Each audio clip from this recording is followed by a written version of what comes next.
Part 1. Robinson's Adventures at Sea. I was born in the year 1632, in the city of York, in England. My father was of a good family. He was a merchant from Bremen in Germany. He settled in England and made his fortune in trade. Then he married. My mother's family name was Robinson. I was baptized Robinson Kreutzner.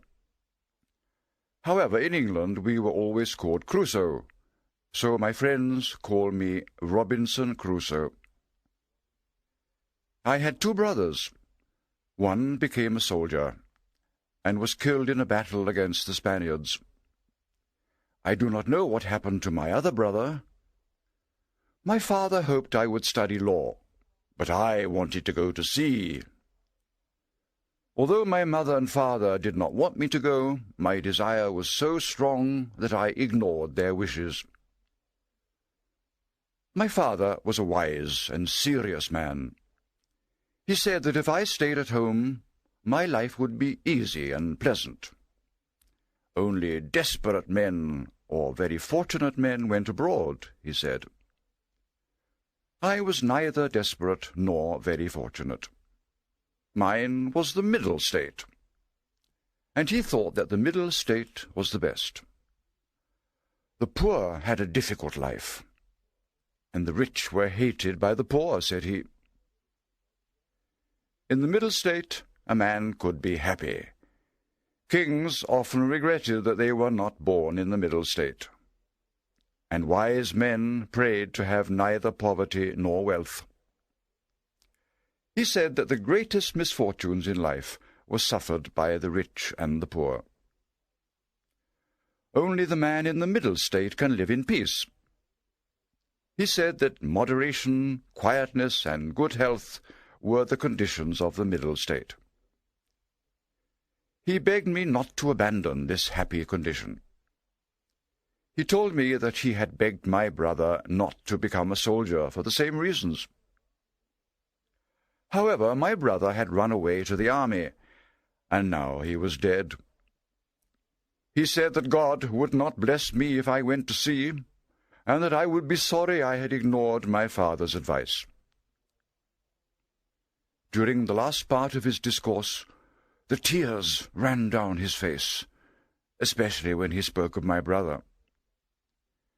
When he said that I would regret my choice, he was so moved that he could say no more. I was sincerely affected by his words, and decided not to think of going abroad any more. But, alas, in a few days I began to dream of the sea again. I spoke to my mother.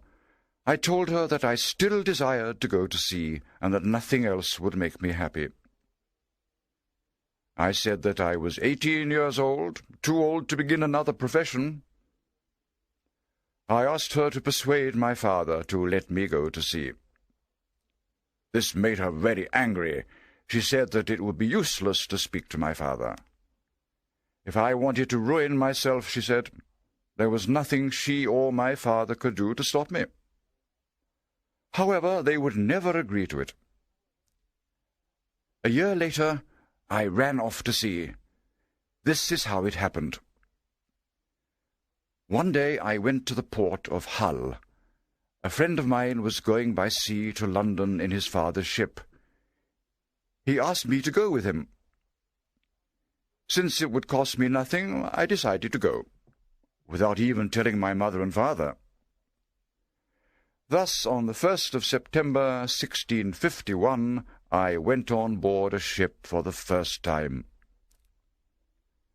As soon as the ship was at sea, the wind began to blow. I felt very sick and frightened. I thought that God was punishing me for leaving my father's house. The storm grew worse, although it was not as bad as many I have seen since. It was not even as bad as the storm I saw just a few days later, but it frightened me then. I thought the sea would swallow us. I swore to God that if I lived, I would return to my father's house and never go to sea again.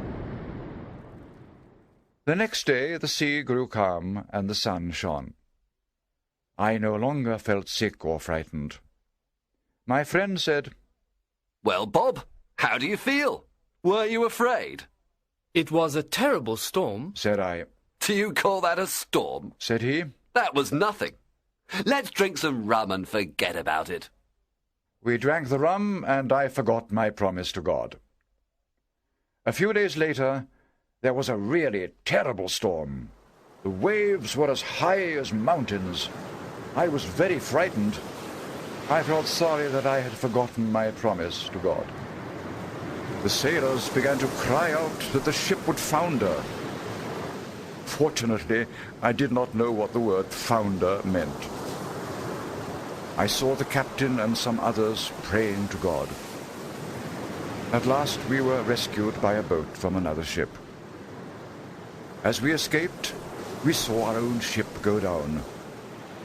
It was only then that I understood the word founder. When we reached the shore, the people were very kind to us. They gave us money to return to Hull or continue to London, as we pleased. If I had returned home, I would have been happy. My father, like the father in Christ's story of the prodigal son, would have welcomed me. But I was foolish, and I did not go home. The captain, who was my father's friend, said to me, "Young man, you should never go to sea again." "Why, sir?" said I. "Will you never go to sea again?"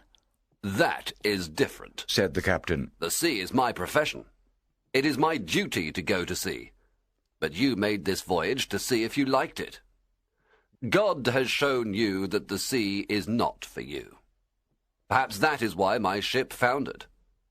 You are like Jonah of the Bible story. I am sorry I ever allowed you on my ship."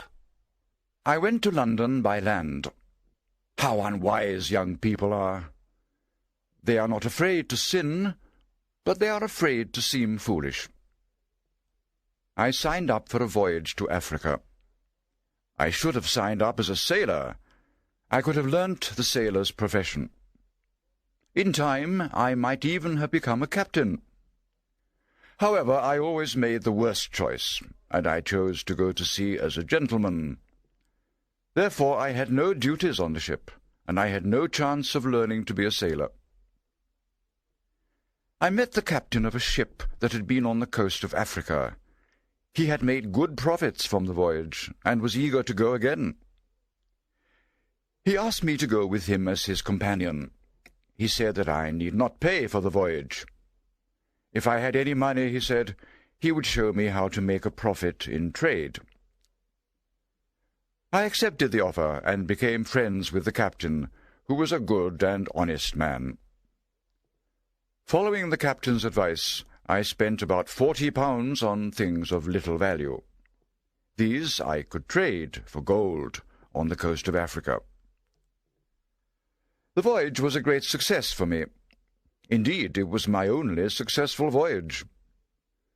My friend the captain taught me the skills of both a sailor and a merchant. I brought home £5 9 ounces of gold, which I sold in London for nearly £300. Soon after our return to England, my friend died. I decided to do the same voyage again, and signed up on the same ship with its new captain. As we approached the coast of Africa, we were pursued by a Turkish ship. After a short battle, the Turkish ship was victorious, and we were all taken as prisoners to the port of Salih. The captain of the Turkish ship made me his slave. I was horrified by this surprising change from merchant to miserable slave. I remembered my father's prophecy that I would be miserable, and I realized that it had indeed been fulfilled. After about 2 years of slavery, I saw my chance of escape. One day my master sent me out fishing with his brother Ismail and a black slave boy called Xuri. The fishing boat was full of food, guns, and fresh water. While we were fishing, I pushed Ismail into the sea. He cried for help. I pointed a gun at him and said, I will not hurt you if you do as I say. You swim well enough to reach the shore. Go, swim to shore and leave us alone. If you do not, I will shoot you in the head, for I want my liberty. Ismail swam away from the ship, and I turned to the slave boy. Zuri, Said I, if you will be faithful to me, I will make you a great man. If not, I will throw you into the sea too. The boy smiled and promised to be faithful to me. We sailed along the coast of Africa close to the shore. Sometimes we heard lions and other wild beasts. We needed fresh water, but we were afraid to go ashore for fear of wild beasts and savages. Xuri said that he would go ashore to get water, and I should wait in the boat. Why should you go, Zuri? I asked.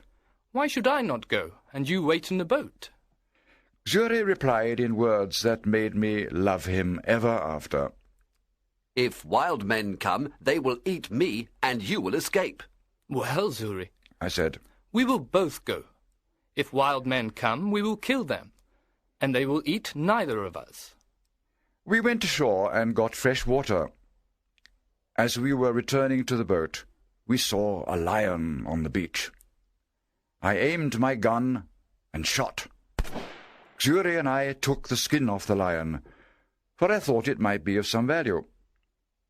We sailed along the coast for 10 days. I hoped that we would meet a European trading ship and be saved, but we did not meet one. Sometimes we saw people on the shore. Their skin was black, and they were naked.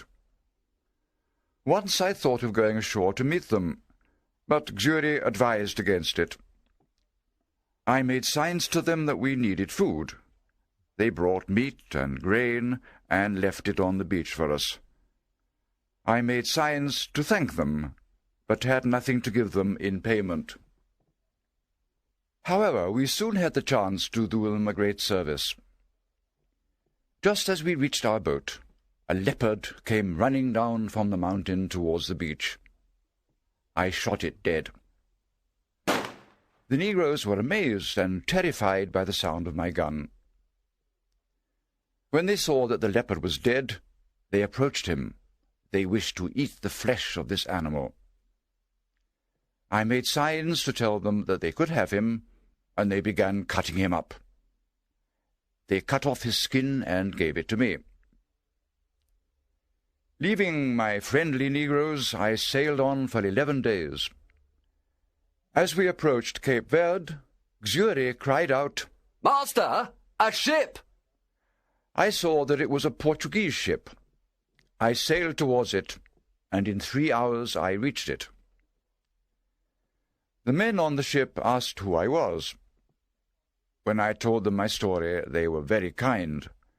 They took me on board their ship with all my property from the boat. I offered all my property to the captain to thank him for saving me, but he would not take it. He said they were sailing to Brazil. He said that my property would be returned to me when we arrived. He offered to buy my boat from me. He paid me 80 pieces of 8 for it. He also offered me 60 pieces of 8 for my boy Xuri. I did not want to sell the poor boy's liberty, because he had helped me to escape from slavery. Then the captain offered to set Xuri free in 10 years, if he became a Christian. Xuri said he was willing to go with him, so I let the captain have him. About 22 days later, we landed in All Saints Bay in Brazil. I will never forget the captain's kindness. He bought a lot of my property from the boat. I left the ship with about 220 pieces of 8. In Brazil, I saw how well the sugar planters lived. They grew rich quickly. I decided to settle in Brazil and become a sugar planter. The first 2 years were difficult, but then my plantation grew prosperous. I was sorry that I had sold my boy Xuri for I needed help. I was not happy in my new life. This was the middle state of which my father had spoken. I often said to myself, I could have done this at home, instead of coming 5,000 miles to do it among strangers and savages. I thought I was like a man stranded alone upon an island. Never compare your situation to a worse one. God may place you in the worst situation, so that you long for your old life. I say God was just to leave me on an island where I really was alone. If I had been content to stay as I was, I would have been rich and happy. By leaving me on an island, God made me understand this. The captain of the Portuguese ship advised me to send for some money. I had left my money with a friend in London. My friend sent me the money in the form of English goods. When they arrived, I thought that my fortune was made. I sold the goods at a great profit for about £400.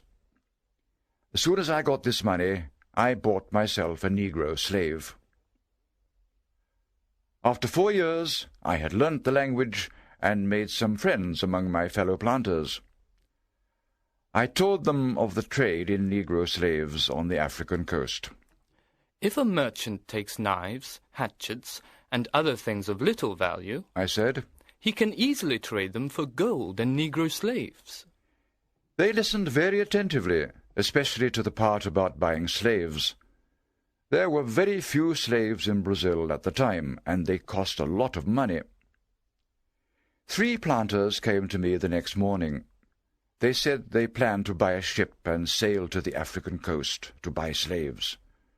They wanted to make one voyage only, then share the slaves among their plantations. They asked me if I would go on this voyage, and they promised that I would have a share of slaves without spending any money. I agreed to go. I went aboard the ship on the 1st of September, 1659, exactly 8 years after my first voyage from Hull. We sailed up the coast to Cape St. Augustino. Then we lost sight of land. 12 days later, a hurricane hit our ship. For 12 days the winds blew strongly. Every day I expected the sea to swallow us. On the 12th day, the weather was a little calmer. The ship was filling with water, so I advised the captain to sail for Barbados. As we sailed, another storm hit us. The wind blew us far away from the trading routes. If we came to land, we would probably be eaten by savages. One morning, a sailor cried out, Land! We ran out to look. But at that moment, the ship struck sand. The waves broke over the ship, and we thought we would all die. We could not move the ship off the sand. We were sure that the ship would soon break into pieces. Therefore, we climbed into a boat and left the ship. We rowed through that wild water towards the land, knowing that we were rowing towards our greatest danger. Then a great wave came, and the boat turned over. Though I was a good swimmer, I could not get my breath in this stormy sea. A wave carried me along towards the shore. It left me on the sand, half drowned. I stood up and walked fast towards the beach. I knew another wave would soon break over me. The sea rose behind me like a mountain. I held my breath, and the wave carried me closer to the shore. I tried to stand up and get my breath again, but another wave broke over me. I was carried with great force and speed towards the shore. Then my head shot above the water, and I was able to breathe for a moment. I was covered with water again, then that wave too began to withdraw. I felt the earth under my feet. I ran towards the shore, but twice more the waves came over me. The last time nearly killed me. The sea threw me hard against a rock. I held on to the rock as the next wave broke over me. When the wave withdrew, I ran to the beach, climbed over the rocks, and lay down on the grass. Part 2. Stranded on the island. I looked up and thanked God for saving my life. A short time before, there had seemed to be no hope. It is impossible to describe the joy of someone who has just escaped death. I alone had survived. All my companions were dead. When I saw how far away the ship was, I was amazed that I had been able to get to shore. I then began to look around me to see what kind of a place I was in. My joy left me. I was wet, I had no other clothes, and I had nothing to eat or drink. Surely I would die of starvation or be eaten by wild animals. I had no gun with which to hunt for food or defend myself. For a while I ran around, trembling and crying. Night came. I walked around looking for fresh water. When I found some, I drank. Then I climbed up a tree to sleep. When I awoke, the sun was shining. The waves had moved the ship closer to the shore during the night. I realized that if we had stayed on board, we would all have survived the storm. This thought made the tears run down my face. I took off my clothes and swam to the ship. I climbed aboard and looked around. The ship's store of food was not wet. I needed a boat or raft to carry the goods back to the shore. There were several large pieces of wood on the ship. I threw them into the sea, then jumped in myself and tied them all together with rope. In this way, after a lot of time and effort, I made a raft. I then loaded the raft with food, clothes, tools, guns, and bullets, all packed in wooden boxes. I got onto the raft and returned to the shore. A short distance from where I had landed the night before, I saw a river. I landed the raft a little way up the river and got all my goods on shore. I did not yet know whether I was on the mainland or an island. I took a gun and climbed a hill. From the top of the hill I saw that I was on an island. I saw many birds, but no animals or people. On my way back down the hill, I shot a bird. I believe it was the first gun fired there since the creation of the world.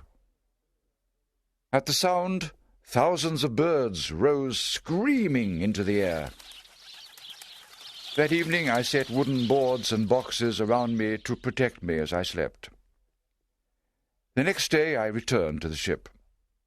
This time I got a hammock, blankets, hatchets, a perspective glass, and sails. Back on shore I made a tent out of one of the sails. I brought everything into the tent that could be ruined by rain or sun. Then I made a bed and slept in it quietly all night, for I was very tired from the work of the day. I had the largest store, I believe, that was ever laid up for one man. However, I was not satisfied. The ship had not yet broken to pieces, and I thought I should get everything I could out of her. Every day I went to the ship and brought back more goods. I brought bread, rum, sugar, and many other things back to my tent. Finally, there was nothing more to take out of the ship. I then began to take pieces of the ship itself, iron, nails, rope. I carried away everything I could. I had now been on the island for 13 days, and had been 11 times on board the ship. I think that if the weather had remained calm, I would have brought the whole ship away, piece by piece. The last time I went to the ship, I found money. I smiled and said, "Oh, drug, what are you good for? One knife is worth more to me than all this money. I will leave you here. You are a creature whose life is not worth saving." However, on second thoughts, I took it away. Then clouds covered the sky and the wind began to blow. I went home to my tent, where I lay with all my wealth around me very secure. There was a bad storm that night. In the morning, the ship was gone. I now began to think about protecting myself from savages and wild animals. I wanted to build my house in a place that was near a fresh water supply. It should be sheltered from the sun. It should be safe from attack. Finally, it should face the sea, so that I could see any ship that came near the island. I still hoped to be rescued. I found a little flat shelf on the side of a hill. There was a cliff behind it, so that nothing could attack me from behind. In front, the hill descended to the beach. It was on the north side of the hill, so that it was sheltered from the sun all day. I built my tent against the cliff. Then I built a high, strong wooden fence in a semicircle around the front of my tent. I made a ladder. When I was inside, I could bring the ladder in after me. In this way, neither man nor beast could enter my house. It took a lot of time and effort to carry all my goods inside. Then I began to dig out a cave in the cliff behind my tent, because I needed a place to store my property. After a big storm, I was afraid that lightning might strike my great box of gunpowder. Therefore I made many small boxes and put the gunpowder in them. These I hid in places secure from lightning. Every day I went out hunting. There were goats on the island. I shot a she-goat that had a little kid by her. This made me very sad. When I carried the dead she-goat to my house, the kid followed me, but it would not eat. I was therefore forced to kill it and eat it. I thought about my situation a lot. The storm had blown the ship hundreds of miles away from the European trading routes. Therefore I thought it was God's will that I should spend the rest of my life on this miserable island. I often ask myself why God chose to ruin his creatures. It seemed hardly rational to be thankful for such a life. Then one day, when I was walking on the beach with my gun, I thought, "Certainly you are miserable. But what happened to the others? You alone were fortunate enough to survive. Is it better to be on this island or at the bottom of the sea?" Then I thought how well equipped I was to survive on the island. What would have happened to me if the ship had not been blown closer to shore? That happy chance allowed me to take all these things from the ship. How would I have lived without guns and bullets, tools and clothes? I was afraid that I would forget what day it was. I might even forget the Sabbath. Therefore I planted a great wooden cross on the beach, and on it I carved these words with my knife. I came on shore here on the 30th of September, 1659. Upon the sides of the post I made a small cut with my knife every day, a longer cut every Sunday, and an even longer cut for the first day of every month. I forgot to say before that among the things I took from the ship were some Catholic prayer books and 3 Bibles. There were also 2 cats and a dog on board the ship. I carried the cats back with me to the island. The dog jumped into the sea and swam after me. I tried to comfort myself by listing the comforts I enjoyed beside the miseries I suffered, like this. Evil. I am stranded on an island, with no hope of being saved. I have been singled out. I alone am chosen to lead this miserable life. I am separated from mankind, without human society. I have not clothes to cover me. I have no means of defending myself against attack by man or beast. I have no soul to speak to, Good. But I am alive, not drowned as were the other men on the ship. But I have also been singled out to survive, and he who saved me can deliver me from this condition. But I am not starving. There is food on the island. But the weather is hot, and I do not need clothes. But I see no wild beasts on this island. What if I had been shipwrecked on the coast of Africa, where I saw the lion and the leopard? But God sent the ship near enough to the shore that I have been able to supply myself with many things. This showed me clearly that even in the most miserable conditions, there are things for which to be thankful. Robinson Crusoe's Journal, September the 30th, 1659. I, poor miserable Robinson Crusoe, was shipwrecked near the shore of this unfortunate island, which I call the Island of Despair. October the 1st to October the 24th. I spent my time getting all I could out of the ship. It often rained during these days, this being the rainy season. October the 25th. It rained all day and night. The bad weather broke the ship into pieces. I spent this day hiding my goods from the rain. October the 26th to October the 30th. I found a place in which to build my house, and worked very hard, carrying all my property to this place. October the 31st, I went out with my gun to find food. I shot a she-goat. November the 1st, I set up my tent and my hammock. November the 2nd, I set wooden boxes and boards to form a fence around my tent. November the 3rd, I went out with my gun and killed 2 birds, which were very good food. In the afternoon, I began to make myself a table. November the 4th, this morning I began to plan my time.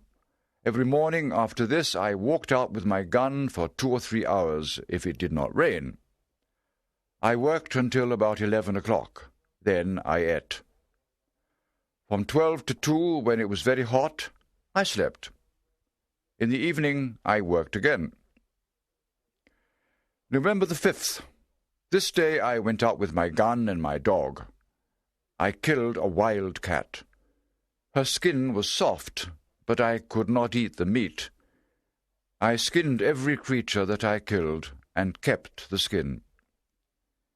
November the 6th. I finished my table, but was not satisfied with it. November the 7th. Now the weather began to be pleasant. From the 7th to the 12th, I worked at making myself a chair, except for the 11th, which was a Sunday. I was not satisfied with the chair. Note, I soon forgot which days were Sundays, having forgotten to make the longer cut on the post. November the 13th. This day it rained, which cooled the earth and refreshed me. There was terrible thunder and lightning. I decided to separate my powder into many small boxes and to store them far from each other. November the 14th, 15th, and 16th, I spent these 3 days making little boxes for my powder. On one of these days, I killed a large bird that was good to eat, but I do not know its name. November the 17th. This day I began to dig in the rock behind my tent to make a cave in which to store my goods. Note, I needed 2 things for this work, a pickaxe and a shovel. I stopped my work to make these tools.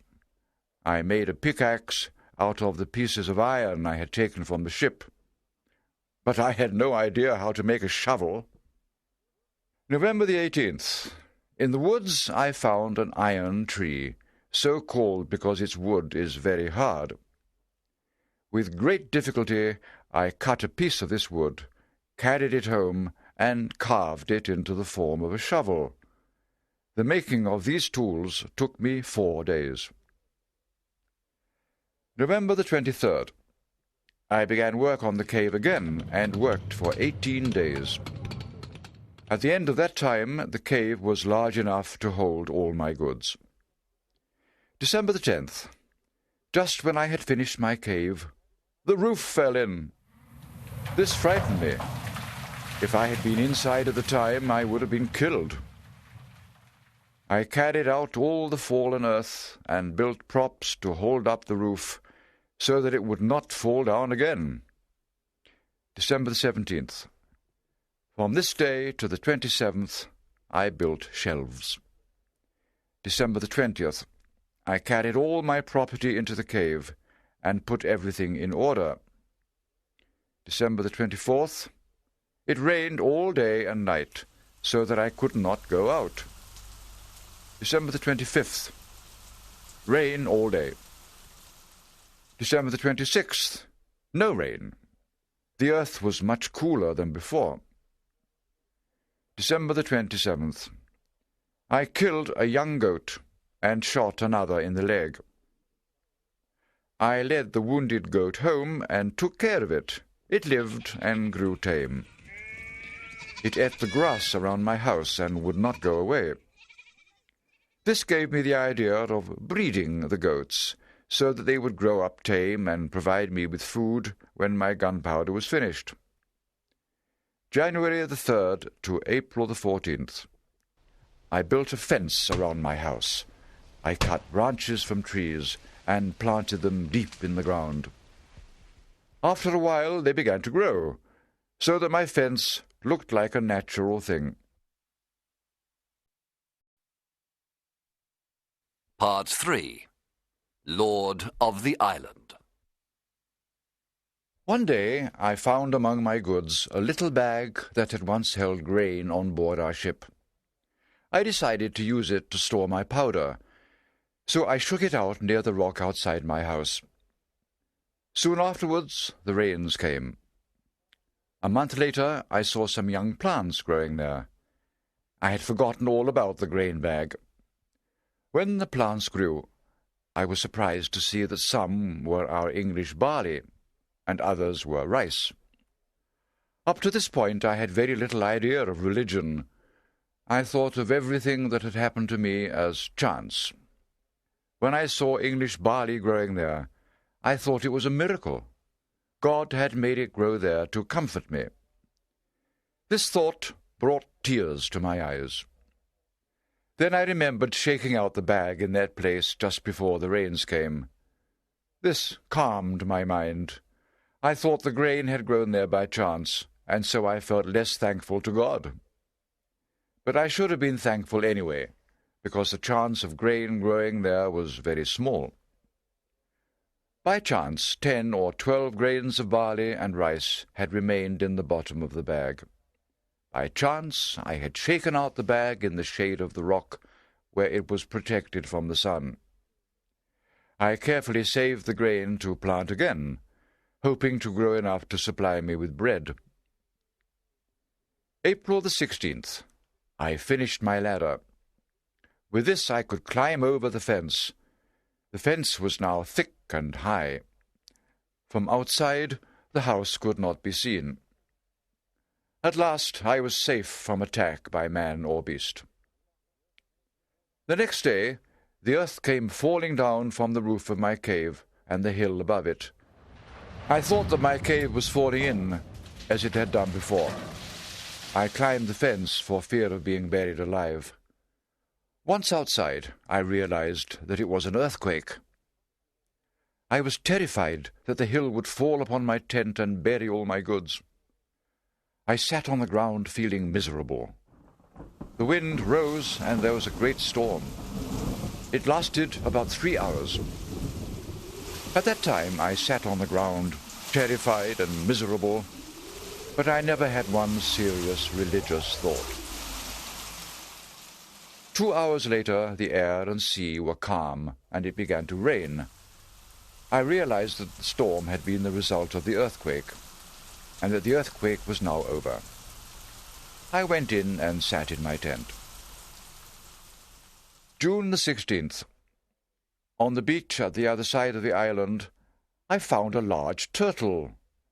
I had never seen one before, but I soon discovered that there were many on the other side of the island. June the 19th. I fell ill and began shivering. June the 20th. I did not sleep all night because of the fever. June the 21st. I was terrified by my illness and had no one to help me. I prayed to God for the first time since the storm on the sea by Hull. I could not think clearly. For several days I lay shivering with fever. June the 26th. I woke up feeling better. Having no food, I took my gun and killed a goat. I found it very difficult to carry the goat home because I was weak from my illness. June the 27th. I fell ill again and lay in bed all day without food or drink. I tried to pray to God, but all I could say was, Lord, have mercy upon me. Over and over again. I fell asleep and had a terrible dream. I dreamt I was sitting on the ground outside my house. I saw a man descend from the sky. He was clothed in fire and held a spear in his hand. When he landed on the ground before me, the earth trembled. He moved towards me to kill me. Then he said, Since you do not repent, now you will die. I awoke terrified. Alas, I had no religious knowledge. What my father had taught me had all been forgotten in 8 years of a wicked sailor's life. My soul had been stupid. It had not desired good. It had not feared evil. Through all my misfortunes, I had never once thought that they were the just punishment for my sins. I had acted like an animal, guided by my passions. When the rice and barley grew, I had a moment of serious religious thought, but that passed when I discovered that it was not a miracle. Now, for the first time, I began seriously to repent of my sinful life. I saw my condition not as simple misfortune, but as the punishment of a just God. These thoughts brought tears to my eyes. I remembered my father's words. He had said that if I went to sea, God would not bless me and I would be sorry. Now, I said to myself, my father's prophecy has really been fulfilled. God has punished me, and there is no one to help me. Then I cried out, Lord, help me, for I am in great distress. June the 28th. Feeling a little stronger, I ate some turtle meat.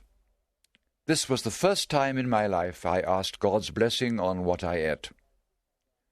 Afterwards, I took my gun and walked to the shore. There I sat down, feeling weak once more, and looked out at the sea. What, I asked myself, is this earth and sea of which I have seen so much? What am I?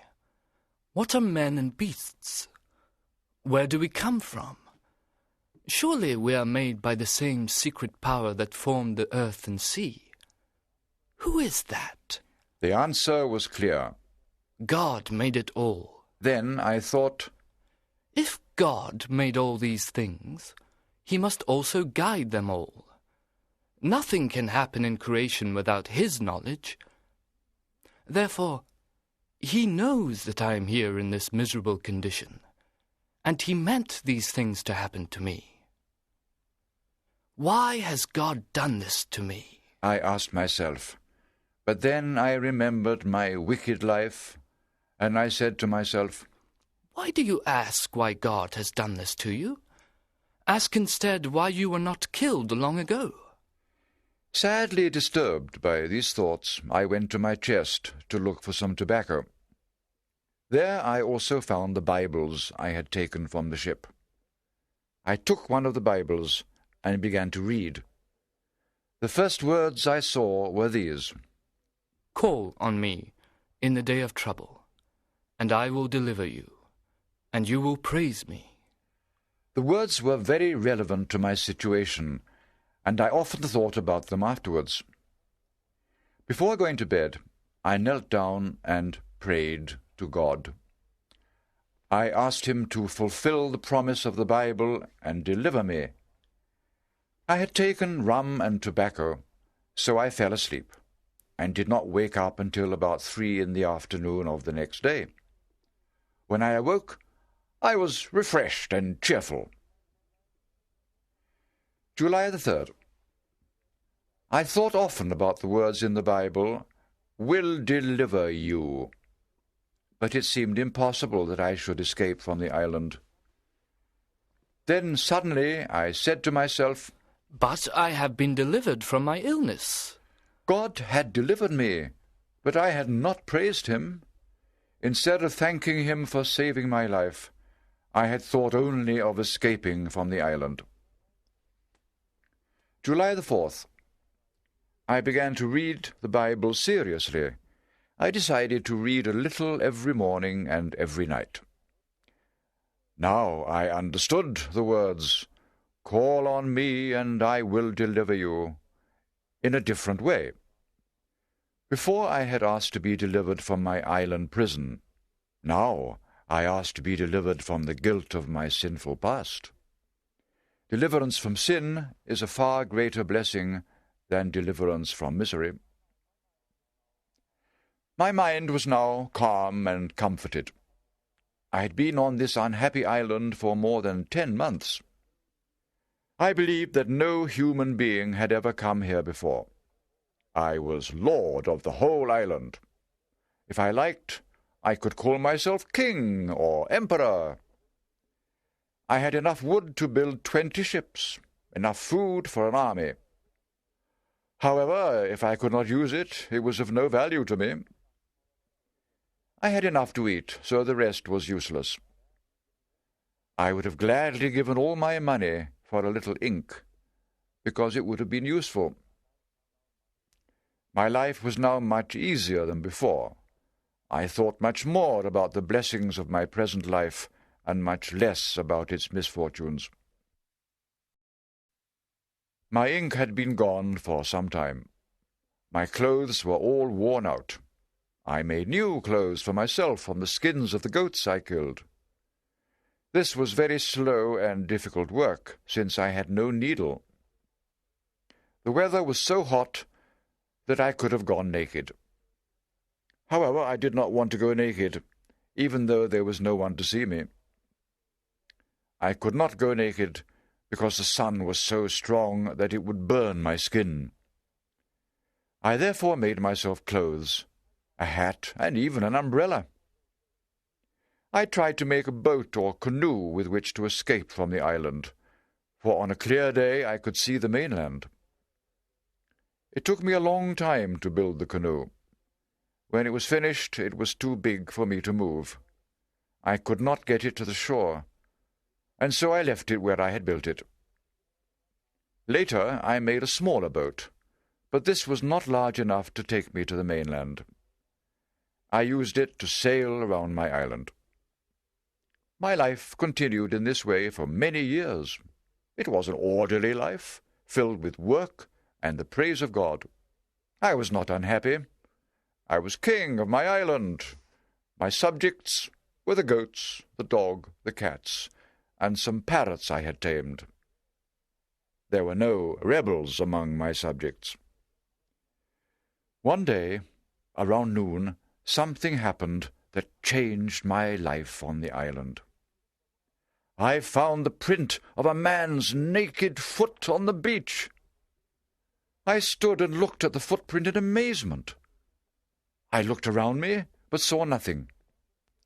I went to higher ground and looked again, but it was the same. I saw no one, and no other footprint except that one.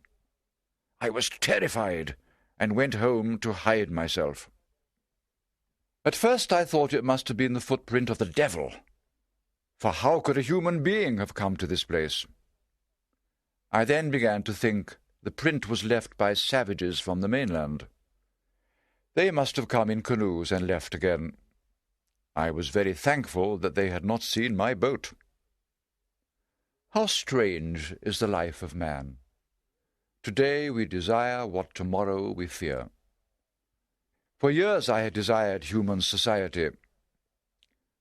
Now I was terrified at the thought that another human being had set his foot upon the island.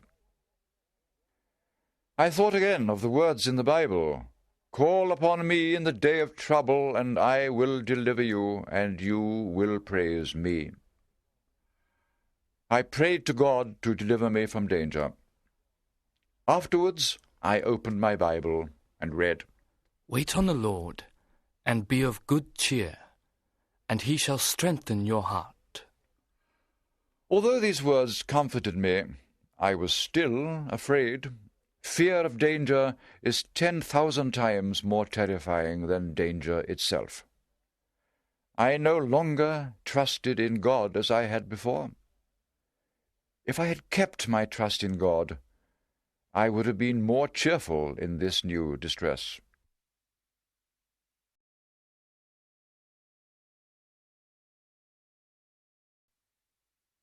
Part 4. Footprints in the Sand. I had now been living on the island for 15 years. During all that time I had never seen another human being. However, savages from the mainland had clearly come to the island, and they might come again. I decided to build a second fence around my house and plant trees outside it, so that no one could enter. In 6 years, I had a thick wood around my house. About 2 years after I saw the footprint, I thought I saw a boat in the distance, off the western part of the island. Perhaps the savages from the mainland often came to that side of the island. Perhaps God had guided me to the eastern side, where the savages never came. When I came down the hill to the shore, I was amazed and horrified to see human skulls, hands and feet lying on the sand. There was a pit in the earth where a fire had been made. There the savages had made their inhuman feast, eating the bodies of their fellow men. I turned away from this terrible sight. I felt sick and vomited. Then I ran back to my house. My eyes were full of tears. I thanked God that I had been born a civilized man, quite different from these savages. I thanked him for the comforts he had sent me in my distress. I thought I was probably safe from the savages. I had been on the island for 18 years, and I had never met them. I could live there safely 18 more years if I did not choose to show myself to them. For 2 years after this, I stayed close to my house. Then I began to go about the island as before, but more cautiously. I did not fire my gun, for fear that the savages should hear the shot. Fortunately, I had my tame goats, and could kill them for meat without using my gun. I began to think night and day of killing some of these savages. Perhaps I could rescue their victim. I was horrified by their inhuman feasting. I was full of anger towards them. Sometimes I thought of burying 5 or 6 pounds of gunpowder under the place where they made their fire. When they lit the fire, the gunpowder would explode and kill them. But I did not want to use so much gunpowder, since I had very little left. Then I thought of waiting for them, hidden from sight with my guns loaded. In the middle of their bloody feast, I would shoot at them, and I would be sure to kill many. Then I would run at them with my pistols and sword. Even if there were 20 of them, I was sure I could kill them all. This idea pleased me very much. I thought about it so much that I began to dream about it. Every day for 2 or 3 months, I walked to the western side of the island and looked out to sea. All this time I was willing and eager to do an outrageous act. I was ready to kill 20 or 30 naked savages. I had not given any thought to this sin. I had never asked myself if it were right or wrong. I was fired by my hatred of their unnatural customs. When I tired of watching out for them every day, I began to question my plan. God had let them live unpunished for ages. And what had these people ever done to me? They did not think it was a sin to kill a prisoner and eat his flesh. Then I thought that, though this custom was inhuman, it was really nothing to me. These people had done me no harm. If they attacked me, then I might have the right to kill them. At present, I was at no risk, and therefore I had no right to kill them. If I did so, I would be no better than the Spaniards, who had destroyed millions of savages in America. The savages had done the Spaniards no harm. All the Christian nations of Europe said that the Spaniards had been cruel and unnatural to kill those people. These thoughts made me abandon my bloody plan. Besides, I thought that attacking them would put me at greater risk. If I did not kill all of them, the survivors would go home and return with others to kill me. Therefore, I decided it was neither just nor wise to attack the savages. I gave thanks to God that I had been saved from committing a great sin. For a year afterwards, I never went to the western shore, except once, to get my boat and hide it on the eastern side of the island. I had now been living on the island for 23 years, and I had found some pleasant ways to pass the time. I taught my parrot to speak. I taught him to say, "Poor Robinson Crusoe!" He lived with me for 26 years. Perhaps he is still living on the island, calling out, "Poor Robinson Crusoe!" I might have lived this way until I died, contented in old age. But God had other plans for me. How often in our lives the thing we fear most becomes the means of our deliverance. I could give many examples of this in my strange life. However, the best example is that of my last years on the island. It was December of my 23rd year. I went out early one morning when it was still dark. Suddenly I saw a fire on the shore about 2 miles away. I went back to my house and pulled the ladder up after me. I loaded all my guns and prayed to God to protect me. After about 2 hours, I wanted to know what was happening outside. I climbed the hill behind my house, lay down in the grass, and looked towards the shore with my perspective glass. There I saw 9 naked savages sitting around a small fire. They had 2 canoes with them. Some hours later, they got into their canoes and left the island. As soon as they were gone, I took my guns and went to the western shore. I saw that there had been 3 more canoes at that place. Looking out to sea, I saw them all rowing back to the mainland. Going down to the shore, I saw the remains of their unnatural feast. The blood, the bones, the parts of human bodies. I was so filled with anger at this sight that I began again to think about destroying the next savages who came there. It was more than 15 months before they returned to the island. During all this time, I was in a murderous state of mind.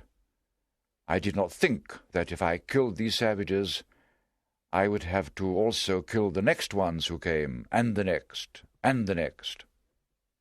In the end, I would be as much a murderer as they were, and perhaps much more so. On the 16th of May, in my 24th year on the island, there was a terrible storm.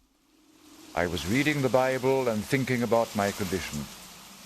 Suddenly I heard the sound of a gun out at sea. I left my house and ran up to the top of the hill. There I saw a flash of fire on the sea and heard the sound of the gun again. It must be a ship in distress, I thought. firing her guns to call for help. I could not help them, but I thought that they might help me. Therefore I built a fire on the hilltop. I was sure that the people on the ship had seen my fire, because as soon as I lit it, they fired the gun again.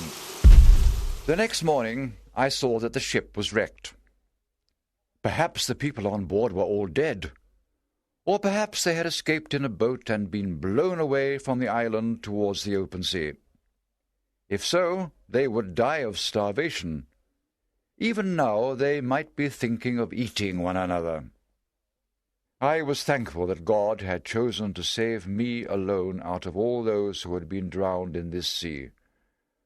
But I was also sad, so that I cried out, "Oh, if one person had been saved out of that ship and had escaped to this island, I would have had a companion, someone to talk to."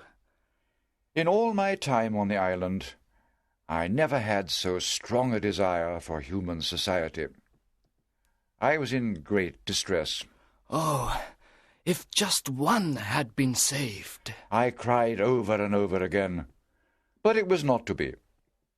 A few days later, I saw the body of a drowned boy come on shore, which made me very sad. I took my boat and went out to the wreck. There I found no living soul, but I brought back more goods, about 1,100 pieces of 8 and some gold. I stored these goods in a cave on the island. For the next 2 years I lived quietly and cautiously on the island. Yet all that time I was imagining ways to escape. Thus, once again, I was an example of the common weakness of mankind. We are never satisfied with what God has given us, and this makes us miserable. One night I dreamt I was going out in the morning from my house. Upon the shore I saw 2 canoes and 11 savages coming to land. They had with them another savage, and they were going to kill and eat him. Suddenly their prisoner began to run as fast as he could. He ran to the thick woods in front of my house to hide himself. Seeing that he was alone, I showed myself to him. He knelt down before me and begged me to help him. I showed him the ladder and took him into my house. He became my servant. Then I thought I could go to the mainland with this man to guide me. I awoke full of joy, but when I found it was only a dream, I felt very sad. This dream gave me the idea that my only hope of escape was to get a savage. If possible, I would rescue one of those they brought over to eat. This could only be done by killing all the other savages, and my heart trembled at the thought.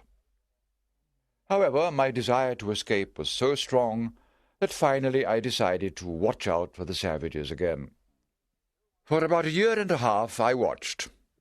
No one came to the island in all that time. Then one morning I saw 5 canoes on the shore.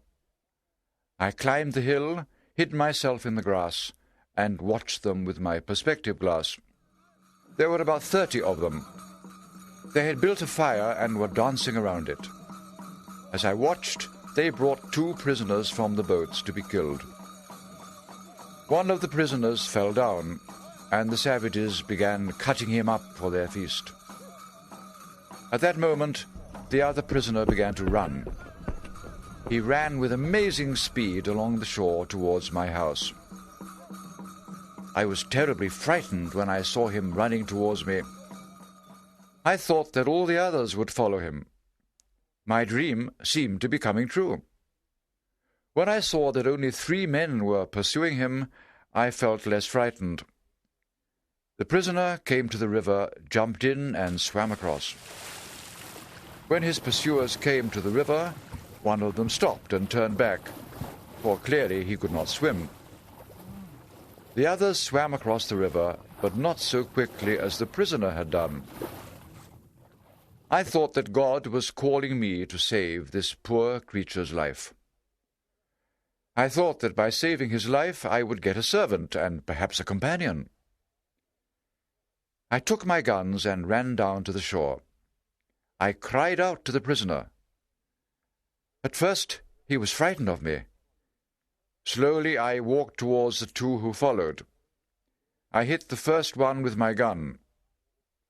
Having knocked this fellow down, I walked towards the other. I saw that he had a spear. He was ready to throw it at me. Therefore I had no choice but to shoot him.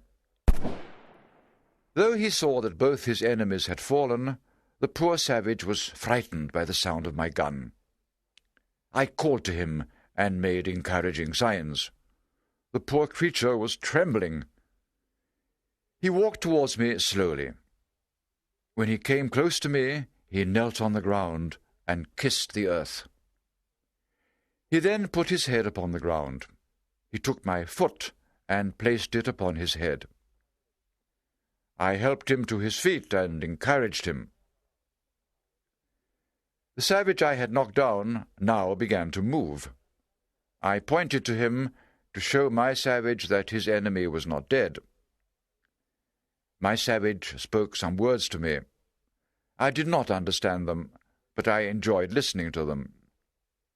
They were the first words spoken to me by any human being for over 25 years. I pointed my gun at the savage on the ground. My savage touched the sword at my side, as if asking to use it.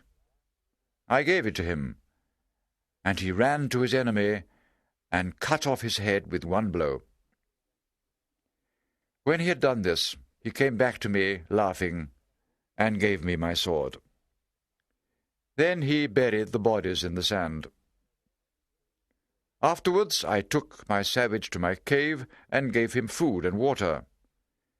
I made signs to him that he should sleep, and pointed to the blanket where I often slept myself. He was a strong, handsome fellow, about 26 years old. He had a pleasant face with all the sweetness and softness of a European, especially when he smiled. When he awoke, he made many signs of thankfulness to me for saving his life. I showed him that I was pleased with him. Then I began to speak to him and teach him how to speak to me. First I told him that his name would be Friday, which was the name of the day on which I saved his life. I taught him to call me Master. I stayed with him in the cave all that night. The next morning we went out. We came to the place where we had buried the two men. Friday made signs to me that we should dig them up and eat them. I made signs of vomiting and let him know how much I hated the idea. I then led him to the top of the hill to see if his enemies were still on the island. Savages and their canoes were gone. We went down to the place where they had been. I was horrified at the sight, but Friday did not seem disturbed by it. The place was covered with human bones and blood. I saw 3 skulls, 5 hands, and the bones of 3 or 4 legs and feet. I made Friday put the skulls and bones into a pile and burn them. I could see that he still wished to eat some of the flesh. When we had done this, we went back to our house. I made clothes for Friday. Then I built a tent for him between the first fence and the second. Thus, Friday could not attack me during the night. But there was no need. Friday was the most faithful, loving, and sincere servant. He loved me as a child loves his father. He would have given his life to save mine. God did not give all his creatures the knowledge of how best to use their capacities. However, he gave all mankind the same reason, sentiments, and passions. It made me sad to think that God had hidden the saving knowledge from so many millions of souls. Someone like Friday would use that knowledge better than many white men,